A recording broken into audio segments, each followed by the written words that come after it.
को 2 से निरूपित करें, प्रदर्शित करें। सघन और विरल, रेयर मीडियम को 1 और डेंसर को 2, रेयर 1 और डेंसर 2 प्रदर्शित करें, रिप्रेजेंट। अगर विरल माध्यम को 1 तथा सघन माध्यम को 2 से प्रदर्शित करें तो स्नेल के नियमानुसार, स्नेल के नियमानुसार सघन माध्यम के सापेक्ष विरल माध्यम का अपवर्तनांक, सघन था 2, सघन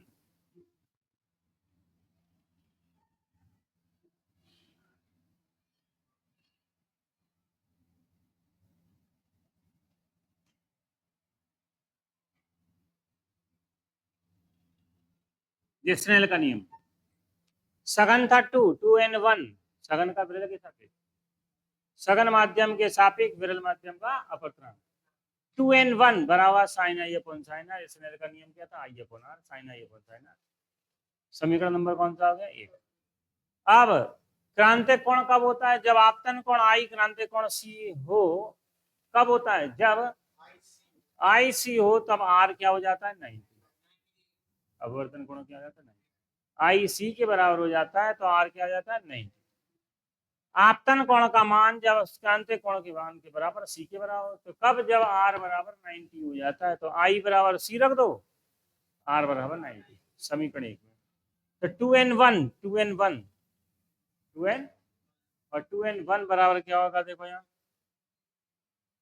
2n1 बराबर sine C upon sine 90, sine C upon sine 90। फिर देखो यहाँ क्रांतिक कोण तथा अपवर्तनांक में संबंध, अगर सघन माध्यम विरल माध्यम को 1 तथा सघन माध्यम को 2 से निरूपित करें तो सघन माध्यम के सापेक्ष विरल माध्यम का अपवर्तनांक 2n1 बराबर होगा sine i upon sine r, sine i upon, जब आपतन कोण I बराबर C है, I बराबर क्या है?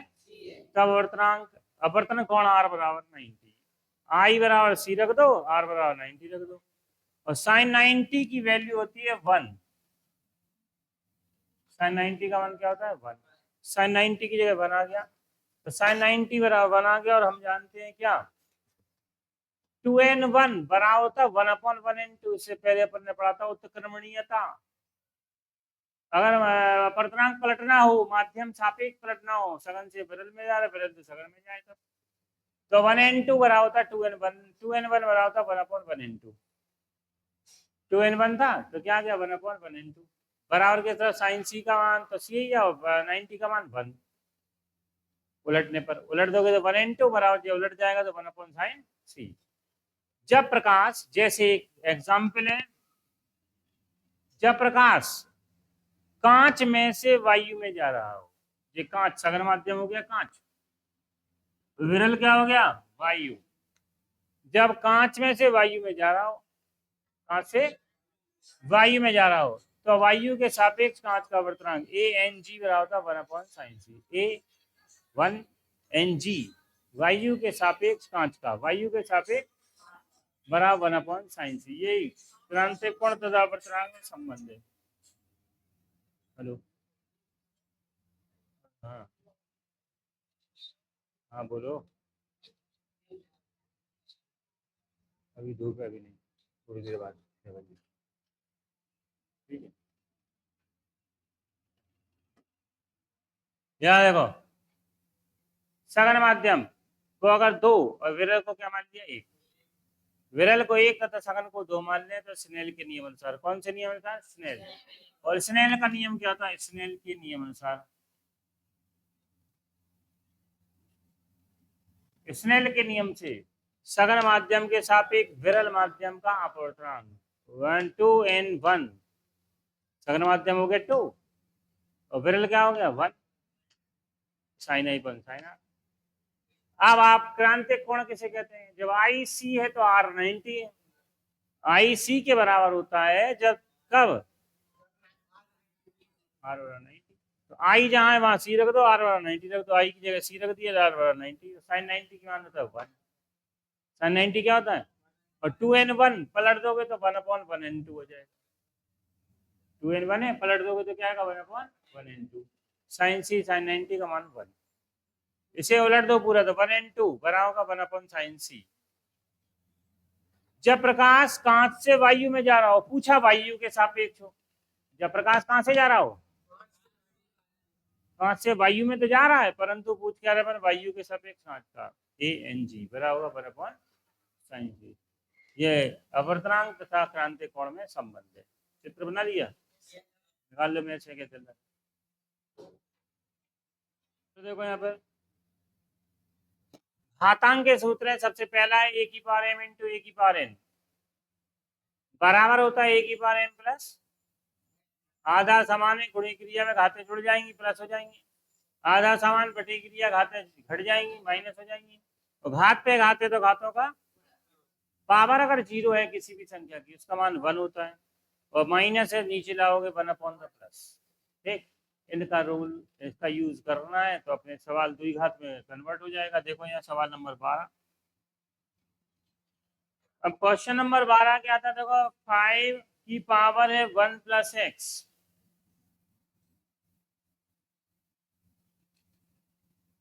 प्लस 5 की पावर है 2 माइनस एक्स, 1 अच्छा नीचे वाला 1 माइनस एक्स बराबर किस तरह बजा 26। अब सबका ध्यान यहीं पे रहेगा। ठीक है, इसे बंद कर दो, यहाँ ध्यान दो। आधार समान है, गुणी क्रिया घातें जुड़ जाती हैं, प्लस है इंटू, उल्टा फॉर्मूला, प्लस है घातें, प्लस है घात तो क्या जाएगा इंटू, तो भाई तोड़ दो तो क्या आ गई 5 की पावर 1 और 5 की पावर x, समझ नहीं आई, आई प्लस आधार समान है, बटे क्रिया में घातें घट जाती हैं, घटी घटाई हो सो बटे में आ जाती है, घटी घटाई है पर में तो बटे में आएगी 5 की पावर 1 बराबर 26। बस यहाँ पे ध्यान दो, जैसे ही अपन ये लगाओगे सकल एक जैसी दिख जाए वही तुरंत मान लो, देख लिया सकल x की शकल, बाकी से कोई मतलब नहीं, तुम्हें काय से मतलब है x, 5 की पावर x या x जैसी कोई बात सामने आ जाए साफ साफ दिखे, देखो 5 की पावर x, 5 की पावर x वाली बातें शकल में समान आ जाए तो वही मान लो, क्या करोगे मान लो, माना 5 की पावर x को मान लिया y, क्या मान लिया 5 की पावर x बराबर y, देखो यहाँ 5 इंटू वाई, समझ नहीं आई, इसे माना था y तो 5 की पावर 1 तो 5 हो गया, y प्लस 5 अपॉन वाई, ये भी नहीं आई, बराबर 26, तो बराबर 26 5, इसे क्या माना था x, y 5 का x माना y, जी आ गया, देखो y एलसीएम, y एलसीएम लिया y स्क्वायर 5y स्क्वायर 26, देखो यहाँ बटे में इंटू में ले जाओ, 5y स्क्वायर प्लस 5 बराबर है 26, इस 26y को यहाँ लाओ, बना लो द्विघात समीकरण का मानक रूप, 5y स्क्वायर माइनस का 26y माइनस का 5 बराबर 0 प्लस 5 पचम 25 के ऐसे गुणनखंड करो कि 26 आ जाए, 25 एकम, चलो फिर कर दो 5y स्क्वायर माइनस का 25 प्लस 1 प्लस 5 बराबर 0, 5y square minus 25y minus y plus का 5 बराबर, बता कॉमन क्या है, 5y कॉमन बचा y माइनस 5 माइनस 1 कॉमन बचा y माइनस 5 बराबर 0, पूरे में से कॉमन बताओ, y माइनस 5 पूरे में से कॉमन आ गया, बचा कुछ बराबर 0, दो गुणनखंड आ गए, दोनों को रख दो 0 के बराबर, 5y माइनस 5 बराबर 0, y माइनस 5 बराबर रखा 0, तो y की वैल्यू क्या आ गई, y बराबर 5, 5 पाई माइनस 1 बराबर 0, तो बताओ 5 पाई बराबर y बराबर 1 पाई, कितनी वैल्यू आ गई? अब इसे समीकरण नंबर 1 में, समीकरण 1 में बताओ कहाँ माना था समीकरण, जो माना था वही समीकरण, ये समीकरण 1, y बराबर 5 रखने पर सबका ध्यान रखना है यहाँ पे, 5 की पावर x बराबर y माना था, ये समीकरण 1, y की वैल्यू पुट कर दो, 5 की पावर x बराबर हो गया 5 की पावर कुछ नहीं है तो 1 होती है, देखा y का मान 5, आधार समान है, बराबर की क्रिया में घातों की तुलना, इनटू में जुड़ जाती है, बटे में घट जाती है, और बराबर हो तो तुलना, तो तुलना करने पर कंपेयरिंग, कंपेयरिंग करोगे तो x की वैल्यू 1, यहां तक बता दो समझ आई करेंगे, देखो 5 है, ये 5, ये 5, पावर कितनी है इसमें, कितनी है, तो x बराबर 1, इसे कहते हैं तुलना करने पर, घातों की घातों से तुलना, घातों की। चलो अब समीकरण नंबर 2 में, 1 में y का दूसरा मान रख दो, y रहा 1/5 रखने पर, यहाँ इसे भी देखना है अभी ध्यान से,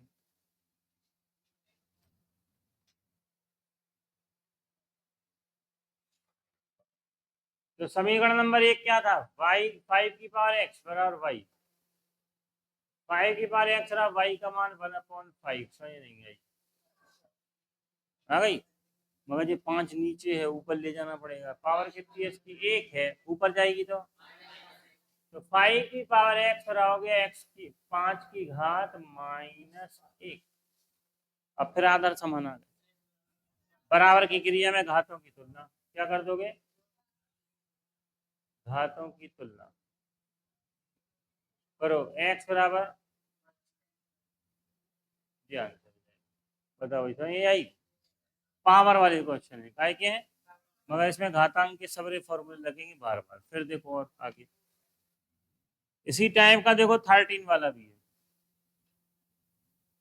13 क्वेश्चन क्या है, 5 की पावर x प्लस 1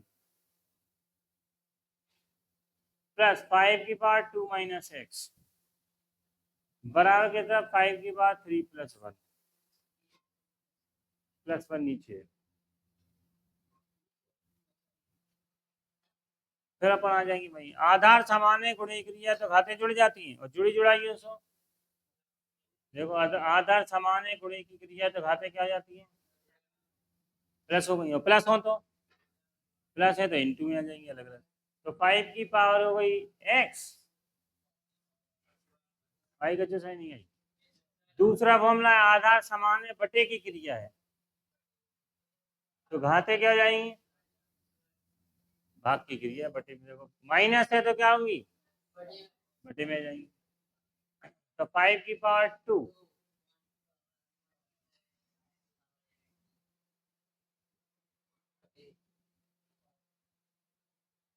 बताओ, यहाँ तक समझ आई, सिर्फ x देखो, 5 की घात x बराबर समान आ गई कि नहीं आई, 5 की पावर x यहाँ आ गया, 5 की पावर x यहाँ आ गया, बाकी संख्या है, बाकी देख लो है, तो वही मान लोगे, माना 5 की पावर x बराबर y, समीकरण नंबर 1, ठीक, चलो रखो, जहां जहां तुम्हें x दिख रहा है वहां 5 की पावर x का मान क्या रखो, y, तो y इंटू 5, समझ आई, 5 का स्क्वायर 25 हो गया, बटे में y, समझ नहीं आई, 125 प्लस 1, जी नहीं आया समझ, 5 का क्यूब, 5 कितना होता है, इन तीनों का दोनों का ले लो एलसीएम y का इसमें गुणा करो तो 5y स्क्वायर, 126 हो गया, बटे में y ये इंटू में चला जाएगा, तो 5y स्क्वायर प्लस का 25 बना हो गया 126y, इस 126y को उठा के तब लाओगे तो 5y स्क्वायर माइनस का 126y प्लस का 5 25, 25 पंचे 125 के ऐसे फैक्टर करो, 125 से कम 125 से कम 125 फिट कर दो, 5y² माइनस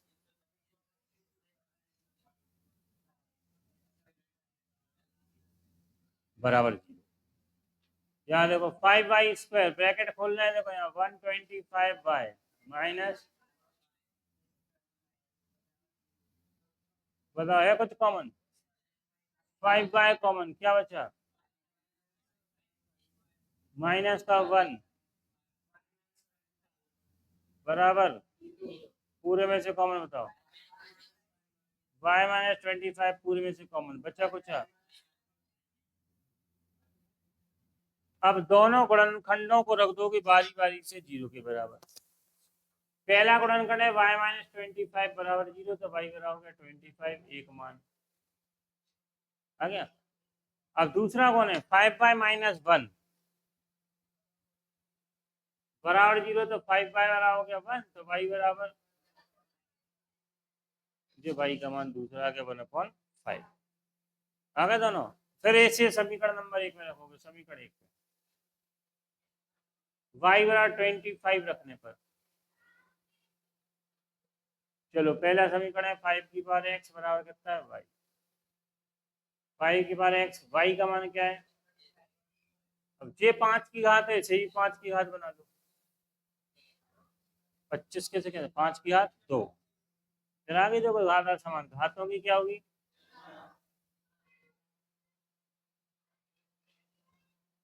तुलना कर दो भाई, तुलना x बराबर 2, यहाँ तक बता दो, समझ आई कि नहीं? अब इसे उठाओ, कहाँ में? फिर समीकरण नंबर दूसरा है 1 में y का दूसरा मान,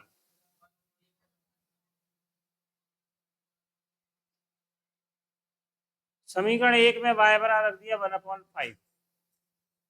देखो 5 की पावर x रहा था y, यही था। 5 की पावर x रहा हो गया, y का मान 1/5, पावर नीचे ऊपर ले चलो, पावर ऊपर जाएगी -1। अब घातों की फिर से तुलना